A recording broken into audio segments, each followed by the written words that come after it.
What's up guys, it's the Mattress Guy speaking to you live from Japan. Now today is what, the 20th of July, Monday? And it's a public holiday over here in Japan. So I'm like, roaming, like a free guy today. So, I got all the time for myself today and the clock is, I guess it's ticking, yeah? So today, I want to go into talking about my personal thoughts, and strictly speaking, this is my personal thoughts on the anti-immigration sentiment over here in Japan.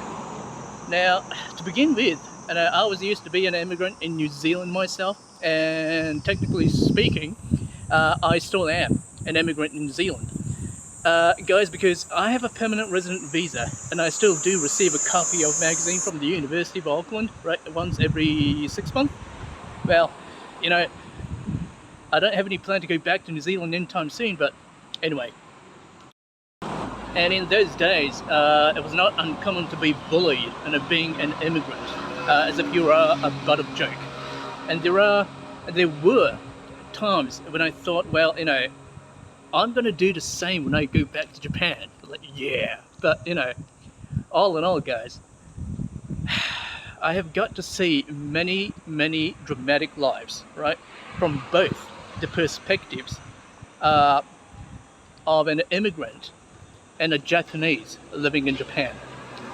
And my verdict is that nobody, and I mean nobody, guys, is a stranger to karma.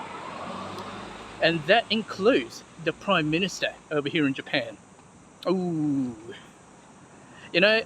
Today, I have heard on the news that her approval rating has plummeted to the record low. And I am saying this word for word, guys, alright? And the expression on her face looked to me that she has just realized that she has been made expendable by whatever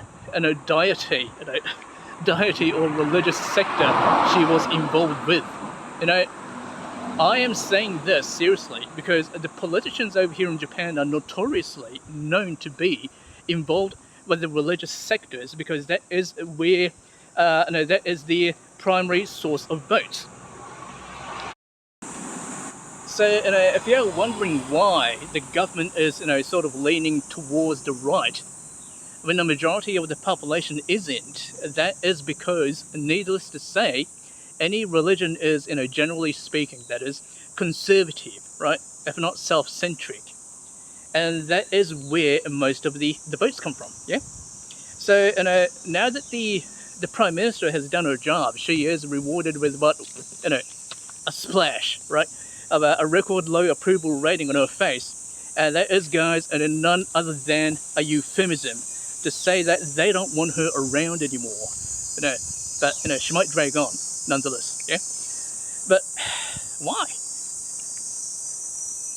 Why have they done this in a hurry, guys? Well, part of me think that the government is desperate in balancing their sheet on the social security by kicking out the immigrants who are eligible to receive one. And I say this because I know their temperament of being a taker, right? A taker, but they never want to give or give back. So, it's all about money after all. How self-centric. Anyway, guys, you guys take care, and I will see you again soon.